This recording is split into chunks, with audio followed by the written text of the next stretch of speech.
Hello, hello. Welcome back to another episode of Sun4U Radio. My name is Chloe. And my name is Damien. And for those who are tuning in for the first time, welcome to Sun4U Radio. We are glad that you're tuning in.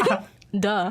Anyways, if you're on campus, there is CNS week going on at the university foyer. And if you're walking by two pillars at the in between, what's it called? The foyer? Achievement of Avenue of Achievement. Basically, till today, right? I don't know what's it called. And we had a trivia about the Achievement Avenue of Achievement, whatever. Yeah, in between there, there's two pillars, and we've already pasted the recruitment poster and also the QR code for the live stream. So if you're tuning in, thank you so much for tuning in. And if you're interested in being a part of the team, head on over to our social media at Sun4U_radio and check out for more information. Yep.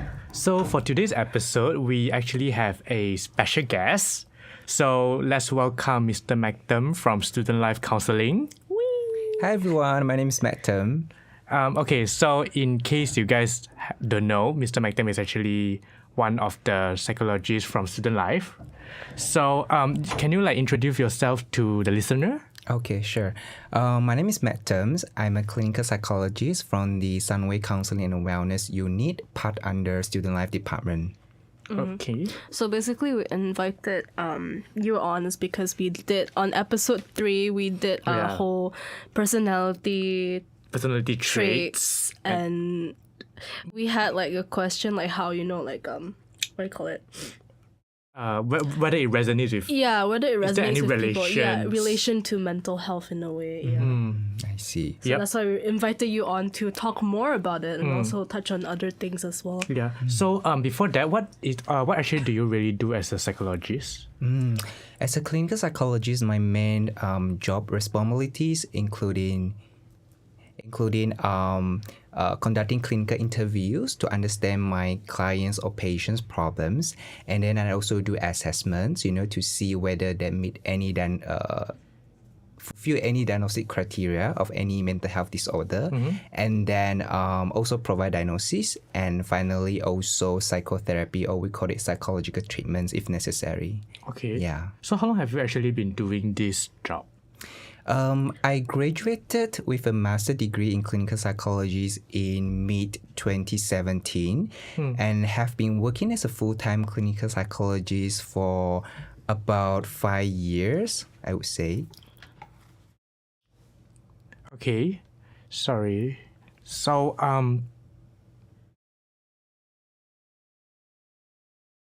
sorry, we're actually having a little bit of technical glitches, but we'll get back to you soon. So let's listen to some music first at the moment.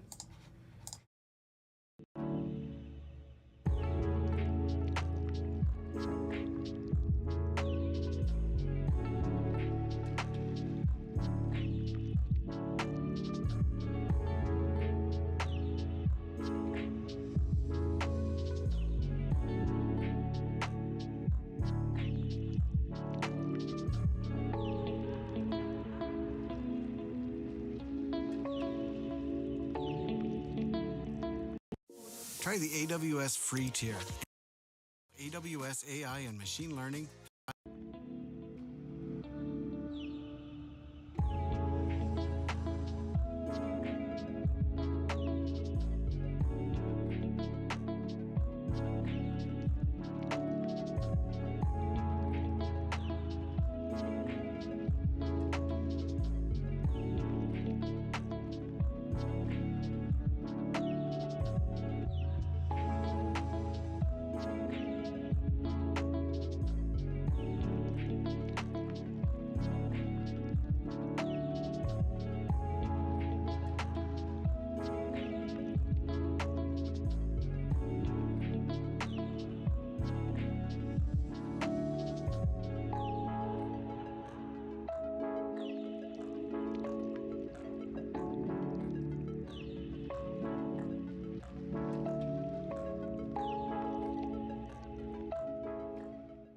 Hello, we are back. We are so sorry about the technical difficulties. I think we're still getting used to this whole setup. Also, I sound very sick. I am so sorry. This fine. Anyway, so we were talking with our special guest, Mr. Magdam, that we invited on board. So he was talking about his work experience, which is a psychologist. We'll have to talk about our episode today. So actually, why did you choose to be a clinical psychologist?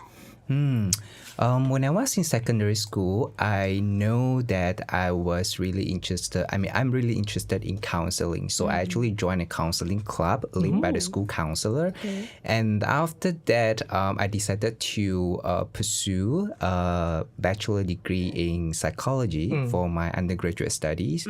And after that, because with just a bachelor degree in psychology, you won't be able to get into any counseling or psychotherapy work. So you need to have at least a master degree in counseling or clinical psychologists for you to practice as a mental health practitioners. So do you do any other, because usually for us, when we pursue a degree, we usually just do a lot of theoretical work. Yeah. Because I heard that for this kind of can you call yourself a doctor actually? A psychologist? A psychologist. Clinical do you have to go psychologist. for like any, what is that called? Clinical training? Yeah.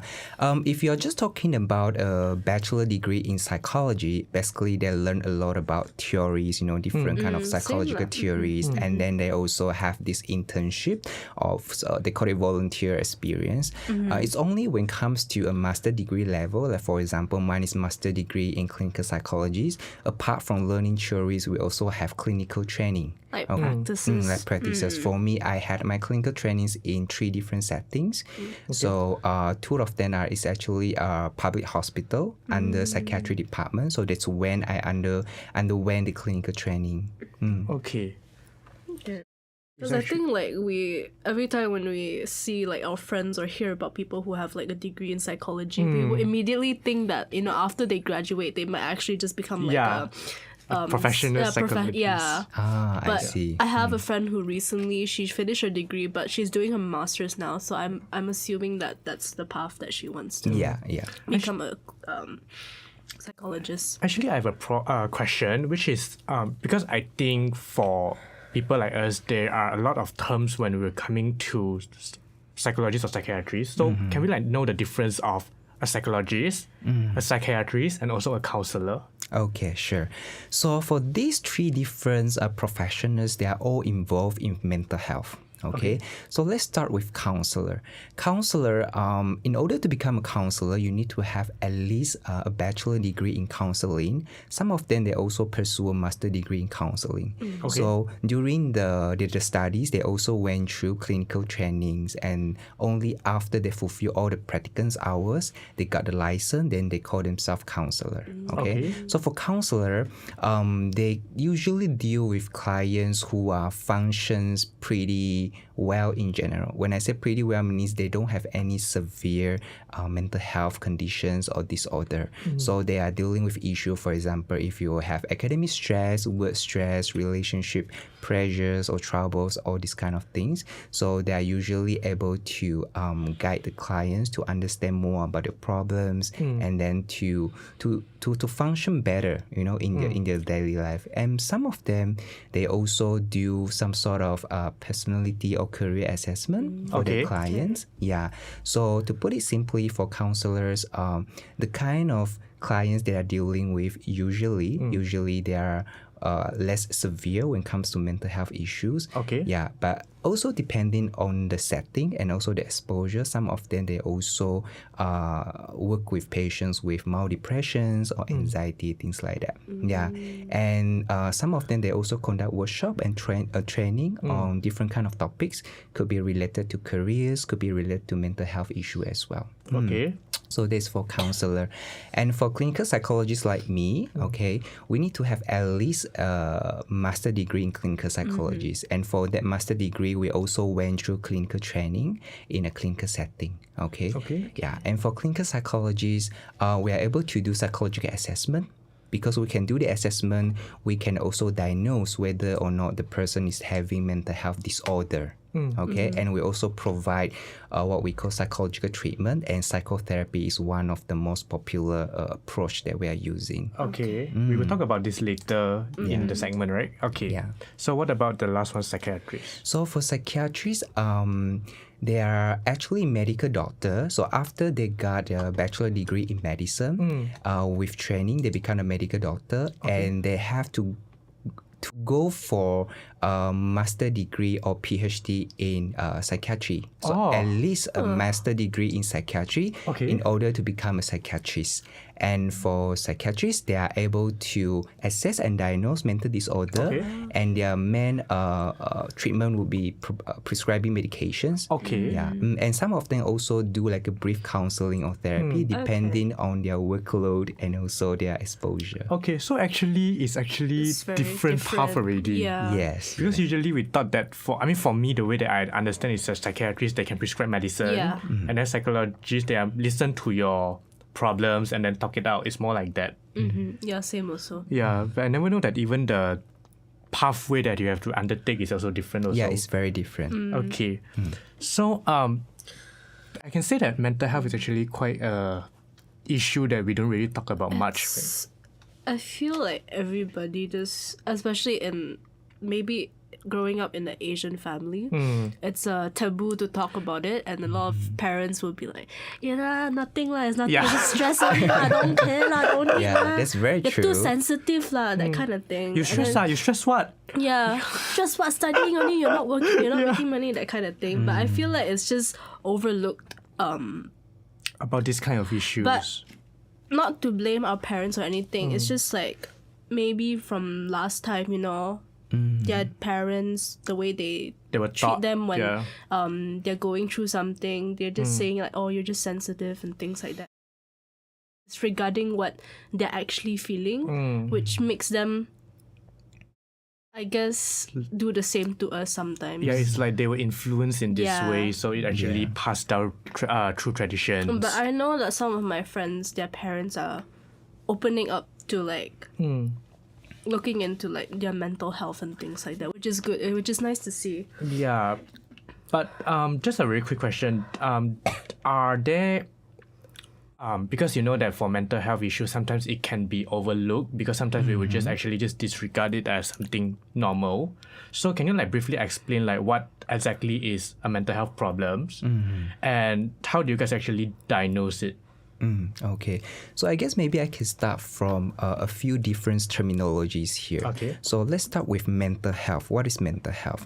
So mental health is actually a state of well-being in which people they realize their own abilities. Okay, they can cope with the normal stresses in their life. They can work productively. They are able to contribute to their communities. So when they're in this kind of state, meaning they're in a good mental health conditions. Okay, good mental health state.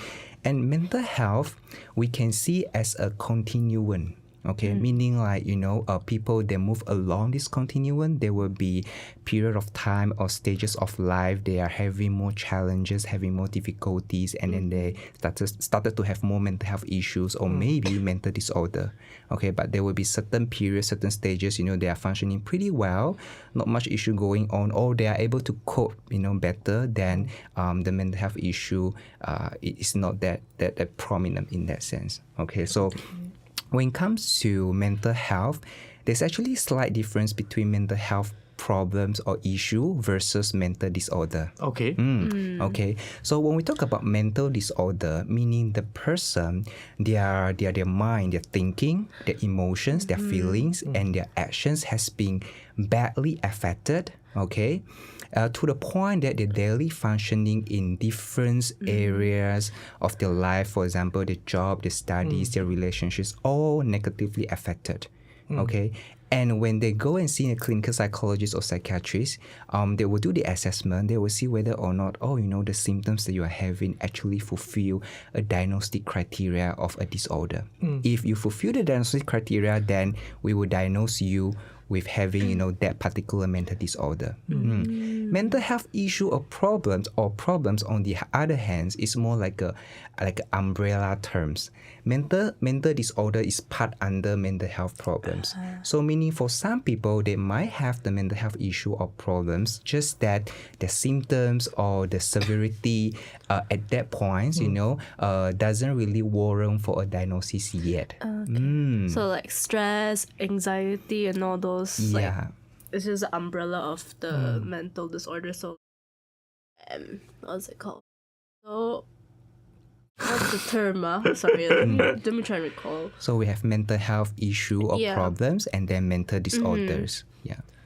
So, what is the minimum time? Because you say it's always following a time, right? Because I did some reading online. Basically, they say that to actually diagnose, you actually have to see how long that it has been affecting your mental well-being. For example, let's say if you cannot face a situation, it will have to take like, let's say, about 6 months or so. Do you have like a different timeline for different kind of symptoms? Yeah, actually, for different kind of mental disorder, we have a different diagnostic criteria. Okay, so first of all, when clinical psychologists or psychiatrists we want to assess, right? First, we will look at whether or not you fulfill the minimums, the symptoms required. So this is one of the diagnostic criteria. For example, like out of these 10 symptoms, do you fulfill at least 5 or 6 of them? So this is one of the diagnostic criteria, and we will also look into like for different mental disorder, the duration is also different. For example, let's say depression, we call clinical depressions or major depressive disorder. Usually the symptoms have to last most of the day at least for 2 weeks. Okay. And then for example, for generalized anxiety disorder, is one type of anxiety disorder. The anxiety symptoms must last at least 6 months and above. Wow, So it's really different for different kind of disorder. So that is one of the criteria as well. And the other one is also very important is whether or not these symptoms or these signs badly significantly affected your daily performance. Meaning like your work, your studies, your relationship all got messed up. Okay. So this is also one of the criteria we will look into. Okay. So what kind of other mental... Because for us, the most common one that we know are depression, anxiety. I mean, I heard of borderline personality disorder. So does that fall under mental illness? Yes. So borderline personality disorder is a type of personality disorder. It's also under mental disorder as well. So if we're talking about so-called popular or common mental disorder, for example, depressions, anxieties, okay, these two are actually pretty common, in our society this day. And the one that are less common, including, schizophrenia. Okay. The one, people having hallucinations, delusions, and then bipolar disorder, which is also quite uncommon. So we do have those which are more common and less common. Yeah, I think one of the things that we actually would talk about, for example, like after me having coffee, sometimes I would get anxiety. In the beginning, I was really active. And then slowly when there's workload, I get overwhelmed, I get anxious, and then I stop drinking coffee. For me, there was a period of time, I think it was like last year, whenever I had anything like caffeine or anything caffeinated, I'll start having a mental breakdown. In class some more, like I start to get very anxious, and I feel like the room is getting smaller and smaller. It's like but now no, but like last year was probably a very stressful year lah. It's like an unknown force starting to squeeze you and just surrounding you to the point that where you feel like you wanted to like leave that particular room. But it's only because for us, when we are aware of the trigger, we will avoid it. But sometimes when we are not, it's just like it just feels you just very... wonder what was the cause of it. Yeah. I see. Yeah. So how many kind of treatments are there for this kind of issues, mental health disorders? If you're talking about treatments, right, for mental health issue or disorder, first we have what we call medical treatments. Okay, when we talk about medical treatment, it's usually the one done by psychiatrists. Where medications is involved and sometimes brief counseling or therapies is also involved. But the main one would be psychiatrists. They're prescribing medication to manage your symptom. That's what we call medical treatments. And then we also have psychological treatments. In Malaysia, most of the time we're talking about counselors and also clinical psychologists. So we are doing counseling, psychotherapy, and talk therapy is one of the most common approach that we're using. So we will guide clients to understand their problems in a deeper manner, and also like how to practice certain strategies, skills to improve their symptoms. And other than medical and psychological treatments, adjusting your lifestyle is also very important. So we will talk about like how are you going to improve your sleep schedule, sleep habit, your diet, exercising, all these, and also complementary treatments. Like some people, they also go for traditional medicines, for example, Chinese, traditional like Chinese herbal medicine, herbs, acupunctures, all those. Massage. Yeah. I love it. Yeah. Those Stress also yeah. considered as part of support or treatment for mental health, depending on individuals. And we also have a support group, like support group for those who are having depression and anxiety. So when we talk about support group, it's like a group of people that are having similar issues. They comes together with a facilitator. Usually it's a mental health professional. They will lead the group. So all these participants will share their problems, supporting each other. So this is what we call a support group. And then we also have rehabilitation programs where, for example, people want to quit alcoholism or substance abuse. So they have these specific programs from certain centers or hospital. You join, and then it's a short term, can be long term program for you to quit the unhealthy behavior. Yeah. And lastly, friends and family is very important. So for friends and family, it's better for them to equip themselves with basic knowledge about mental health. So if let's say when the people around them having mental health issue, they know how to approach them, they know how to support them, and try not to say certain things that might trigger them or make them feel even worse about themselves. Yeah, because I think I've read also online again, the information that we've got usually is from online. Yeah, basically like sometimes there's a post that I read about, is like there's a person with depression. She basically tell his friends that he feel very down, and then the other person, his friend, would just tell him that, oh, don't be so down lah. They would just like, they just feel very it's like I just feel very weird. But I guess when you talk about the group setting and things like that, it just reminds me of like when you watch movies, like certain movie like portrayal, they do usually I see like counseling in a group, like I mean from movies lah, so sometimes might be real life example. Yeah. Because movie can over exaggerate some stuff sometimes. For example, like the movie, I think Split, have you heard of it? It's talking about the split personality. So basically it says that the character has like around 18. I've never watched the movie. Wait, you guys never watched the movie? I've never watched the movie, but I've heard of it. But then like the reason why I didn't watch it because kind of scary. It looks Okay, scary. makes sense. So like there are like a lot of movies that's actually like portray this kind of mental health disorder.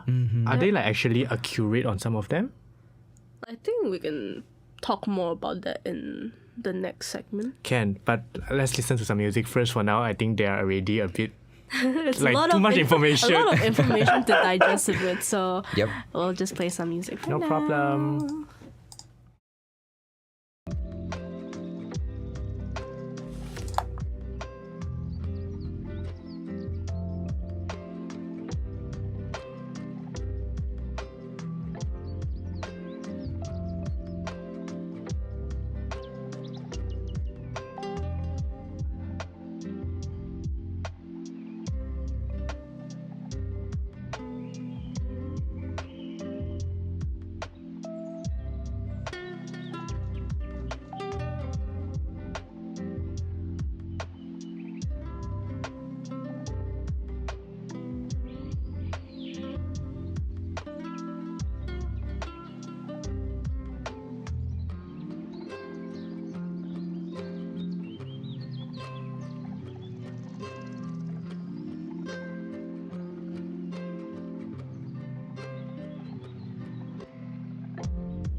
Hello, hello, we are back. And for those who are just tuning in, welcome to Sun4U, another episode. We are touching on mental health and personalities because a couple of weeks ago, me and Damien, we did an episode on personality traits. Yep.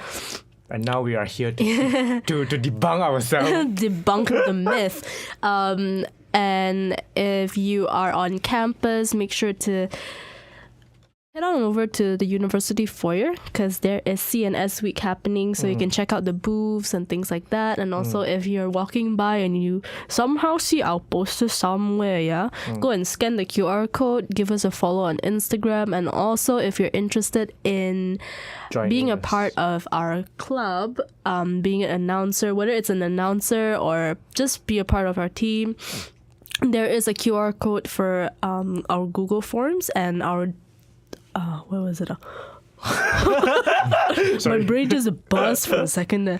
No, I wanted to say our deadline for registration and applications, it's the middle of September. No, towards the end of September. Okay. So you can head on over to our Instagram at Sun4U_radio and check out for more information. Yep.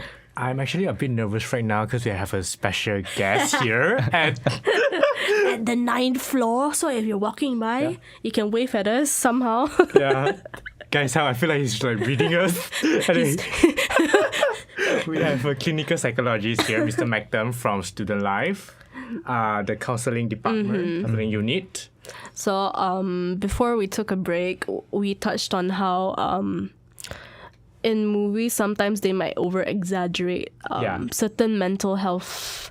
I mean, not as of recently, I think, because people started to realize that, this is a really important issue. But maybe back then, like in films, they do exaggerate a lot on this kind of mental health issues. Yeah, and mental health disorder. Yeah. And actually, just now I actually considered this. Maybe the way that they portray it might actually affect our way of thinking about certain mental health. But also some of the movies, they do an accurate portrayal. Like they show you how, because I remember there's this one film about schizophrenia.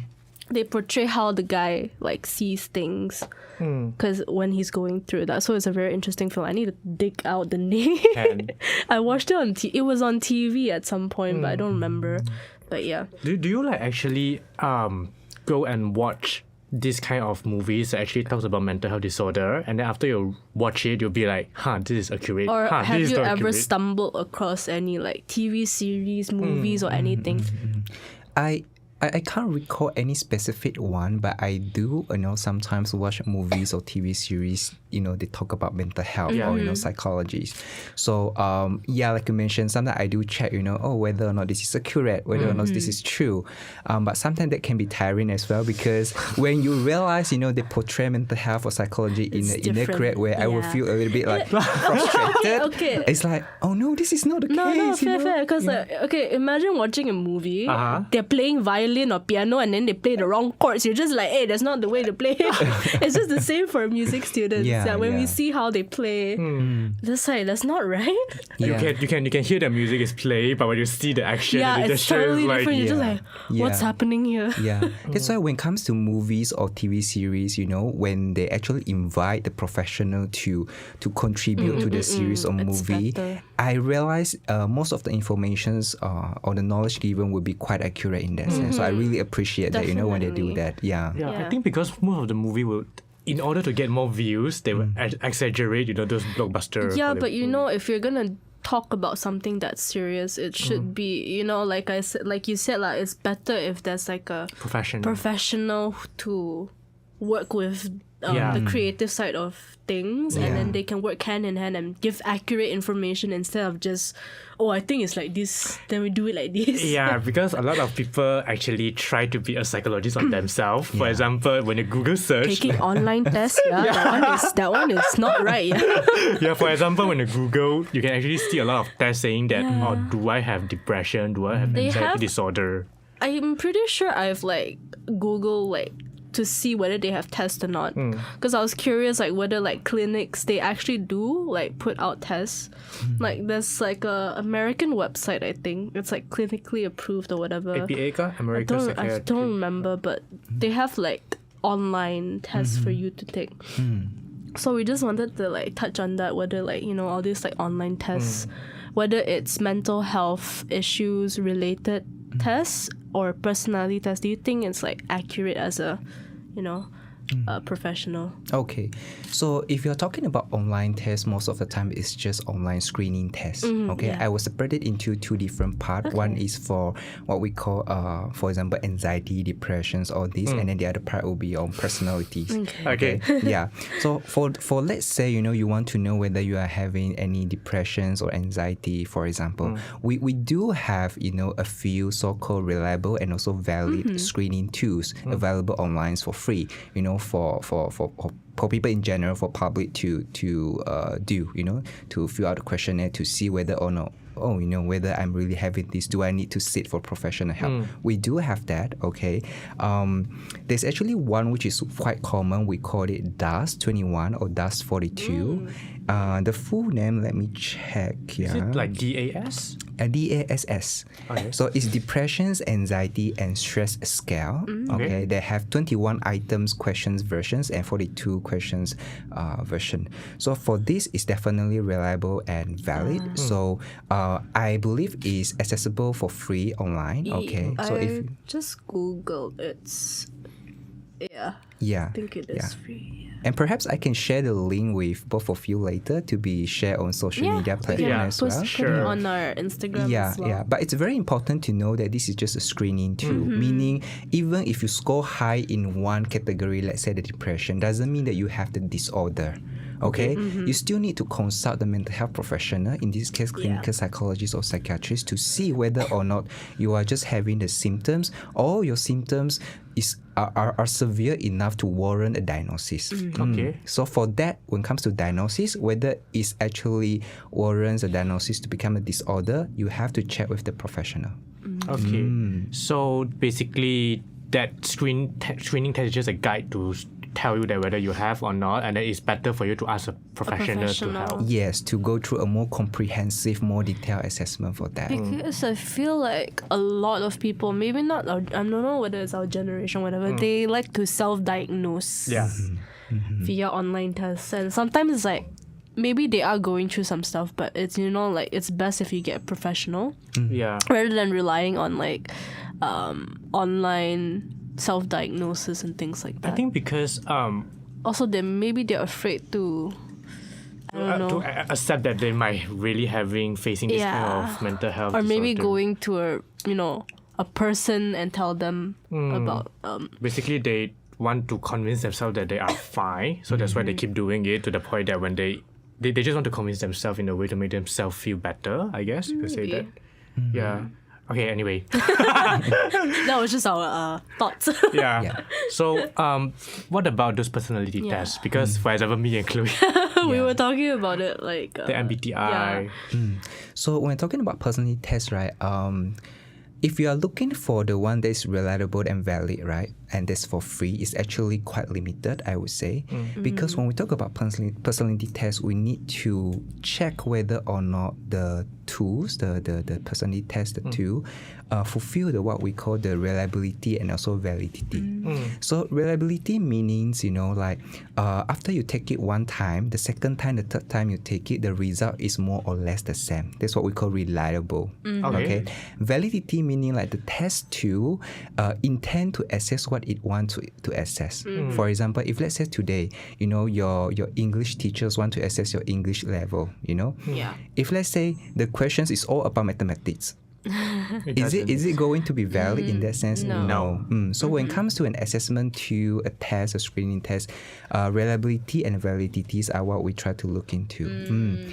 And if I know, like on social medias, on internet, sometimes we have this like a very brief personality test, a few questions, and then you will get to know, what kind of person you are, or by just looking into a few pictures, the pictures that you select will tell who you are. That one, all the quizzes like BuzzFeed, all those cannot rely on. You also do that, or? BuzzFeed, that one is for fun. But like if you're looking into like the personality type, like MBTI. Like in our episode we did mention like people keep retaking it because they are not happy with the result and they want a different result, but then they keep getting the same one over and over again. They're like identity crisis, whoa. And then they will like just after they got the result, they will just think like, oh, because I'm like that, so they will use it as an excuse. Like, not excuse, like maybe like a way to define them. A way to define them for who they are, and also how to say this? It's just like keeping them inside a box. I don't want to say using it as their personality. It's like saying like, oh, I'm a Cancer.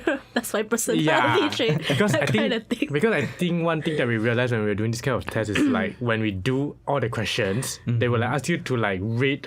For example, like, in this kind of situation, what would you do? Would you do this? And then they will like give you a rating. Like, agree, strongly agree.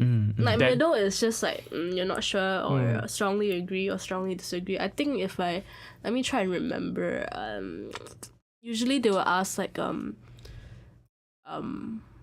would you approach, like, example, would you approach new people in a crowded room, strongly agree or disagree? Then they kind of put you in the group of whether you're introverted or extroverted, that kind of thing. But then they also touch on emotions and things like that. Yeah, but I think some of the result or the description that when they describe us is like in a very general way, Because it's not for only us, but it's for everyone. To generalize. Okay, I mean, for example, like let's say Libra. Hi, now we go back to astrology. That's what we like. We stop mental health for a second there. We talk about astrology. I mean, like, this kind of thing is like whenever, for example, like your luck today, Libra, and then you will see like, you open the newspaper, I'm sure they still have the column there, right? Like the rating 4-star, then this horoscope 5-star. Well, how's your day gonna be? This kind of thing. But like, do you think this is like reliable? Or I feel like for fun only, right? Yeah, for that I would say it's actually pseudoscience. I mean, if it's just for fun, that's fine. But if you use that to, like determine your personality, what you want to do in the future, what career you want to choose, I would say that is pretty unhelpful and can be dangerous at times. Okay. Yeah. I mean, it's actually very normal and natural for people who want to know more about their personality. Okay. But if you are really interested to know, and you are looking for the reliable and valid one, any personality test that is based on the Big 5 personality concept, I think that is still quite okay. Okay. Because the Big 5, one of the example is Big 5 inventory. Okay, I can share the links with. It can't be easily found. Okay, but I can share the questionnaire link with both of you to be shared on social media platform later. So for this Big 5 inventory personality test, is widely used by researcher to study about personality. So basically, they have 5 different domains to look into. One of it is openness to experience, your concessioness, whether you are extrovert or introvert, whether you tend to agreeableness, to people, to things, and the last one is the neuroticism. Okay, it kind of sounds like the one that we did.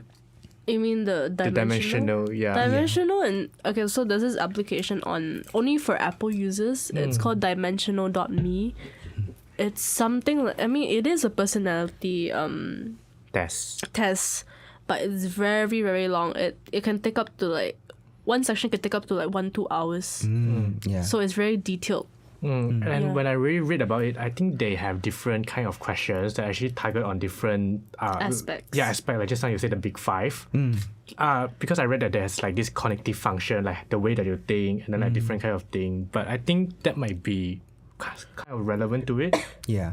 So Big 5, as long as the personality test is based on the concept of Big 5 personality, and I would say is quite safe, for you to do the test. But the one that I recommend is, the free one that I would recommend is the Big 5 inventory. And I know MBTI is also very famous and popular. Very popular. It's very popular. Okay, so I think the personality is either the MBTI or there's another one, I don't remember what's it called, but there's type 1, type 2, type 3. There's different types one. They label it as type 1 to type 9. I don't remember. I forgot what's it called, but let me Google it but right it's now. There's a lot of Give me a personality minute. tests online on the website. Yeah. So it's it just gets spread to everyone, and then people be very famous, especially the MBTI one. So you can actually see for example, I'm this personality type. People actually post it. Anagram. Okay, Chloe is actually searching. I'm Googling the type 1, type 2 thing. Yeah. It's this one. I'm not sure.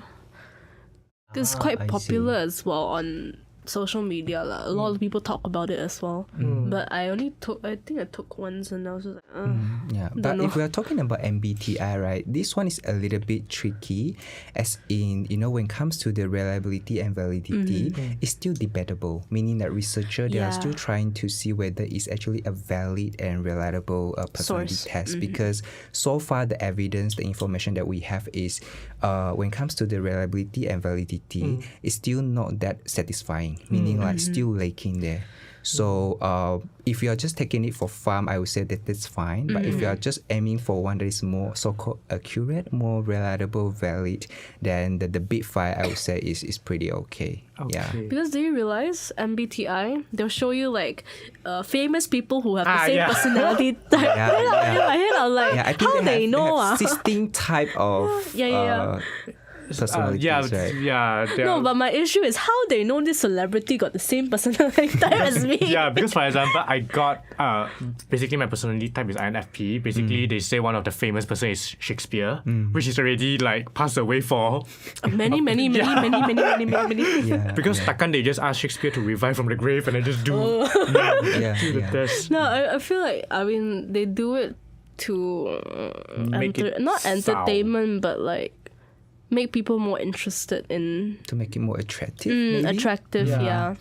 I think just now you mentioned pseudoscience, Yeah, I was right? gonna bring up pseudoscience. Okay. What is that? Yeah, what is pseudoscience? Okay, so when it comes to pseudoscience, it's a kind of system that try to explain physical phenomena that cannot be proven by scientific methods. Okay. So meaning they to put it simply, they try to be science, but they are not science. Do you get it? So some of the things Makes sense. some of the things they try to do is they want to show that this is scientific, but the fact that it's not. That's why we call it pseudoscience. And a few examples, including like astrology. Oh no. Yeah, astrology is where what is your horoscopes, your zodiac, and then they will explain your personality, your lot, your future, things like What's that. a big tree, Chloe? Aiyo, you want me to expose myself Yeah. on air? Is it? Yeah. And then there's another one we call reading palm. I know Chinese, they do this. It's like they look at your palm, look at the line, and they will it's like they'll look at how old you will get married. This is your lifeline. Your lifeline. all Whether this. you're gonna be wealthy. Yeah. Whether you're gonna, how many kids are you gonna have? Yeah, they will also use that to determine your personality as well. So Yeah. that is also an example of pseudoscience. Okay, and another one would be like through your handwriting, they will try to see what kind of person you are. Handwriting also got? Yeah, like the way you write your Okay. the characters and anything. And there's one also which is also very popular. They call it numerology. What? Meaning they use numbers. For example, your birth dates to calculate what kind of person you are. They do that. You didn't That's know? what we call numerology. So there's also pseudoscience. Wait, They what do that. What Yeah. about the law of attraction? Basically, there's a saying. It's saying that like if you think about something, then it will manifest to you. So, I mean, my own understanding about law of attraction from the psychological perspective is when you think about something and you have the urge to do that, right? Unconsciously, consciously, or subconsciously, you will try to push yourself toward those directions. You try to do things, get to know people that can help you to be in that positions. My understanding about law of attractions. So it doesn't mean that if you just literally think about that thing, then we sit there, then we can just get that thing, right? No. You still have to do something. In your dreams, bro. If that happened, please let me know. It's definitely magic. let us know, huh? Okay, I'll keep What you guys. magic trick you have can teach us a bit. I also want that. Good grades fall into my lap, please. Yeah. And a lot of time when it comes to pseudoscience, why some people they really believe in it. In psychology, we call it Barnum effect. So Barnum effect, to put it simply, is like all the sentences or statement mentioned by, let's say, the horoscope, or the zodiac. It's very generic, very general. It's actually applied to everybody. But for the person who read the things, he will feel like, oh, this is so me. It only applied to me. Which if you look at it like clearly, like precisely, right? It actually doesn't make any sense. For example, like today, let's say my horoscope is Pisces, okay? When you go out today, you need to be careful or else you will get hit by the car. Or you say, oh my God, I need to be very careful. But let's take a step back and think about it. Everybody need to be careful about that, not only Pisces, True. The star tell you that you're gonna be rich today. You gotta find 100 ringgit on the Yeah. floor. Yeah. Yeah. I mean, like, it's not psychology. I mean, astrology, like, how to say, it's like, there's more depth into it, but like, I understand the whole concept and like, how it's like pseudoscience and things like that. I think as long as you don't get too addicted to it, because for example, like cult, they will actually have their own belief they will want to spread to people, and then some people will actually think that it's true, and then they will It's actually like try the whole to. end of the world thing. Yeah. There is like, I mean, not here, but like a lot of cults in America. I'm sorry, but like there is a lot of cults in America where like they think like, they have like cults where they force people to believe that this person is the god and they know that the end of the world is coming. Yeah, things like that. That can be put into the explanation of pseudoscience or this kind of psychological I trait think also. so. Yeah. I think we need more research on this. Maybe we can talk about an episode about cult. About cults? Damn, a bit controversial, yeah? Okay, then let's listen to some music Yeah. first. I think we need some time to wind down a bit, yeah? Yep, we'll get back to you later. See you guys.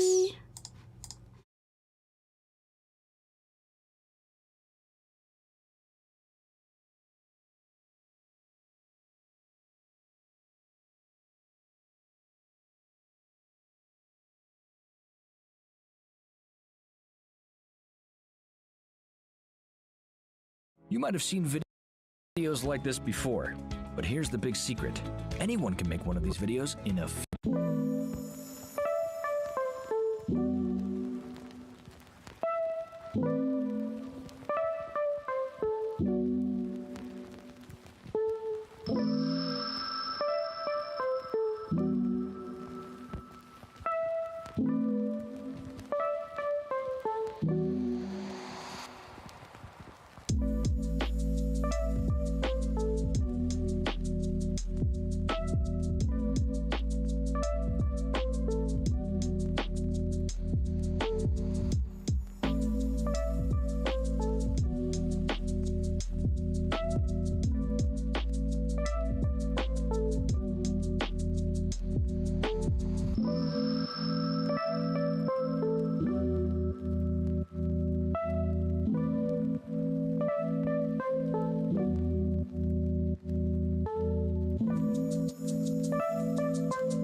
And hello. Hello. We are back. For those who are just tuning in, welcome to our show. Yep, welcome. We were basically talking about mental health and also some personality tests that's available online. We were talking about pseudoscience before we took a break. Yep. And yeah, if you want to re-listen to this live stream, you can just play back later. Yep. It will still be up on our YouTube, so do check it out. And also do spread the words to your friends or family to listen to us, Sun4U Radio, and do follow us on our social media, Sun4U_radio. And if you are on campus, do head on over to Sunway University 4 year because there is CNS week happening. So there's a lot of clubs, society that you can check out, and also there's like a career fair. Is it a career fair? Yeah, a career so fair. like there's like hired lead, things like that. So They will help you check your resume also to see. that would be really cool if you're like almost graduating or you're about Yep. to intern. Or you guys can actually pass by on 9th floor and wave to us. Because you can, it's a clear glass, so Yeah. we're at the student center, you can just literally wave at it. Yeah, come say hi to us, guys. But also at the university foyer, there is posters of our recruitment posters. So there are QR codes on the poster where you can scan and actually apply to be part of the team. Yep, we need more new voices, new faces. We need new voices. We need new. We need you. We need you. We need you. You, the listener who's Yeah, listening. I want you. But yeah, if you're interested, head on over to our social media at Sun4U_radio, and we have more details on when the deadline is for applications. Yep. And today we have a special guest with us, which is Mr. McDam from Student Life, Sunway Counseling and Wellness Unit. Please say hi. Hello, everyone. So we were basically debunking all the things that we know on the internet. And I think one thing that most people don't realize is that they can actually seek help if they need. Yeah, and Sunway offers. Yeah, Sunway offer this kind of support to the students. Do you want to like actually promote about it? Because I don't think a lot of them, I mean, they know about it, but they don't really go and apply for it. Sure. Maybe I can just like briefly introduce the unit that I'm working with right now. Okay, Sunway Counseling and Wellness. So it's actually a unit that part under Student Life Department. So actually in Student Life Department, we have all different kind of units, and Counseling and Wellness is one of the units. So at this point, my teams consists of 9 people, including me. So we have 8 registered licensed counselor and 1 clinical psychologist who is me. Okay. and we are still in the process of getting another clinical psychologist on board. Okay. And apart from the so-called the practitioner, the mental health practitioners, we also work closely with what we call WeCares members. WeCares members that are actually lecturers from different schools or different departments. They are trained in learning to identify students who are not doing well when it comes to mental health conditions. And then they will refer these students to seek for professional help. So these are what we call We Care member. Okay, that's new. Yeah. And then we also have peer counseling volunteers. You know, like some students, they want to help other students. So what we have this peer counseling program. So they have to attend certain amount of workshops before they are allowed to attend to their peers, doing what we call peer counseling. I think I've seen that during CNS week. They had a booth promoting last time when I was helping out. Yeah. So in general, our unit will provide individual counseling, group counseling. We also organize workshops or talks, counseling awareness program, for example. And we also prepare some counseling resources, for example, poster or pamphlets for certain kind of mental health issue like depressions, anxiety, procrastinations, suicide, all this. And lastly will be mental health screening and psychological assessment. Yeah. I think in the toilets there is like at the back of the door. I'm just sorry. I mean, I've observed the girls' toilet. There is like a hotline. Yeah. Yes, mental health crisis hotline. Yeah, the guys' toilet too. Yeah. Okay. I think it's almost everywhere on the campus. Yeah. But the toilets, they have it. Yeah, I just think pasted behind the door. Because for us, we usually observe when we are literally doing something in the toilet, which is, when nature call, you can have time to actually observe everything. Yeah. So like, how do you like actually register to go for this kind of services? Oh, okay. So if you are students, I believe all of you have iZone, right? Yeah, I was going to say it's on iZone. Yeah, it's on iZone. You can go to iZone and register for services. Okay. Yeah. Wait, so I think it's on the services provided Services section. provided, and then there's like a form Yes, correct. where you can fill in, Then after you fill in, then you guys will get the cases, is it? Yeah, we will receive the registrations and then we will assign you to a therapist. The therapist will contact you to schedule for the very first appointment. Okay. So lastly, do you want to like promote? Yeah. Yeah. So we also have social media platforms. Okay, if you are interested, if you want to follow, go and do that. We have a Facebook. On Facebook, you can search for Sunway Education Counseling and Wellness. On Instagram, you can search for Sunway Counseling, Sunway_counseling, and yeah.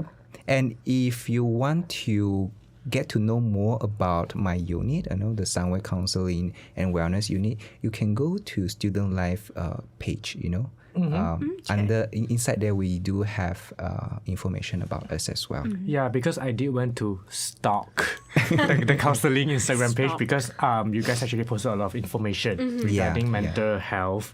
And also, basically, a lot of information that would be beneficial for everyone. Yeah. But fret not, we will tag the account on our story and our post later on. Sure. Yeah. So, before we wrap up, let's wrap up everything with words from our psychologist to every student. So, do you have anything that you want to advise everyone regarding the mental health? I guess I just want to mention to all of you, mental health issues, mental health problems, or even mental disorder is actually getting more and more common these days. I would say back then they also existed. It's just that not many people talk about it because of lacking of awareness and also education. So I hope that you don't feel you are the only one because anybody can have some sort of mental health issue, if not disorder. Okay, even if today you don't have the disorder, you don't have the issues, mental health issue, you just want to talk to somebody to clarify certain things about yourself, about your life, you can also do that. Counselor, they also do that. So it's a very common things. We should look at mental health issues just like how we look at physical illnesses, physical health. Yeah. I think that's a good. Yeah. Because I think all of us don't really are not really aware. I mean, even though if we're aware, we just disregard it also. Not like disregard. Maybe we just like Afraid to saying out loud. But thank you so much for You're welcome. educating us more about It's my pleasure. thank you so much for it was a joy having you on. And for those who want to listen to this whole episode again, you can just tune in on our YouTube. And we hope that this episode has been helpful. It is very helpful to everyone as well. And we will see you in the next episode. Yep. And we are signing off now. See you guys. Bye. Bye.